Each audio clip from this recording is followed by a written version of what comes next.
Hi everyone, I'm meteorologist Rusty McCranie, and welcome to Weather Express. Your weather in 5 minutes. Start the clock.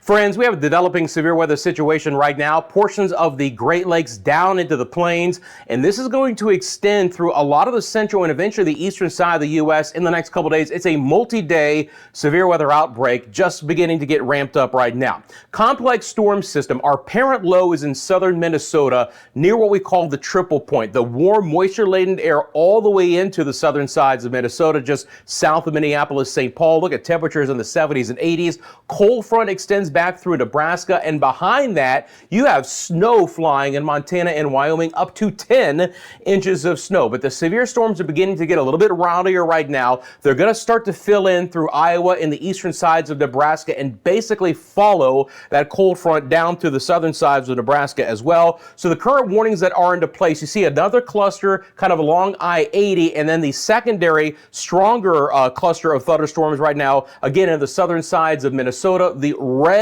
polygons are going to be your severe thunderstorm polygons. No tornadic activity as of yet, but unfortunately there is going to be the opportunity to see these storms ramp up a little bit more. The red polygon is a severe thunderstorm watch, but the purple polygon here, that is a tornado watch. Again, not only are we going to see the potential for some stronger tornadoes, but how about that hail size up to 3 inches, maybe up to baseball plus size hail for places like Omaha, Nebraska, with winds of over 70 miles an hour. Again, all modes of severe weather are likely. I mentioned this in yesterday's video. I thought they might go to an enhanced risk, and they did. So now we're up to an enhanced risk from the SPC. That's the orange area. It is a small area from Grand Island towards Omaha, Des Moines, Iowa. But again, that's where the tornado threat is going to be for today, with general thunderstorms and severe storms, southern Minnesota, potentially moving into Wisconsin and the northwest sides of Illinois as well. We'll put a pin in that in a second and get to how that's going to play out coming up.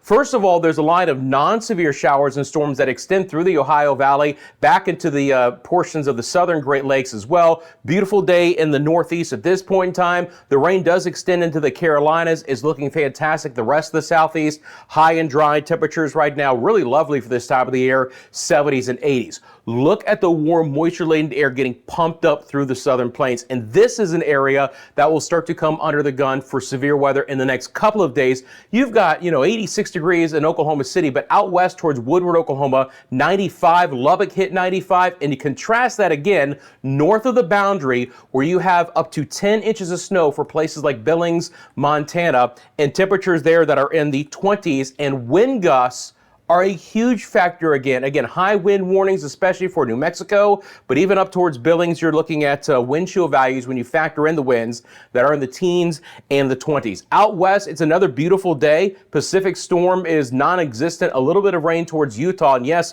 a little bit of lightning to go along with that as well. So looking at the advisories that are into play, these are all of your high wind warnings, and then your fire threats. Those are winter storm warnings near places like Casper, Wyoming. Again, up to 10 inches of snow. And then there's that severe weather that's beginning to break out in the areas that I've already mentioned. Okay, let's get into the models. We'll start off with our HRRR model.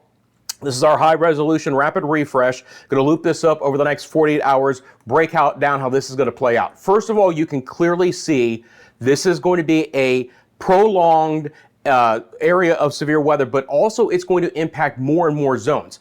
The area of low pressure will track through the Great Lakes, but it's going to drag that cold front all the way back down into the northern sides of Texas. So along this line, in the next 2 days, we could see a lot of wind gusts of over 70 miles an hour, 1 to 2 plus inch size hail, but obviously the opportunity for some tornadic activity.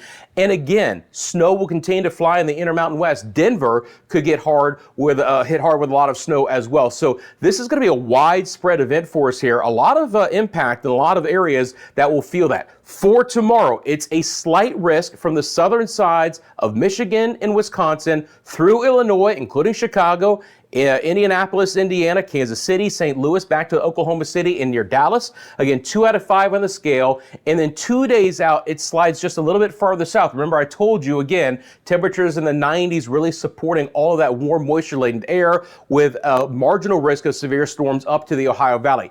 Any of the next 2 days, we could also see this get upgraded, if you will, to the opportunity to get at least an enhanced risk of severe storms.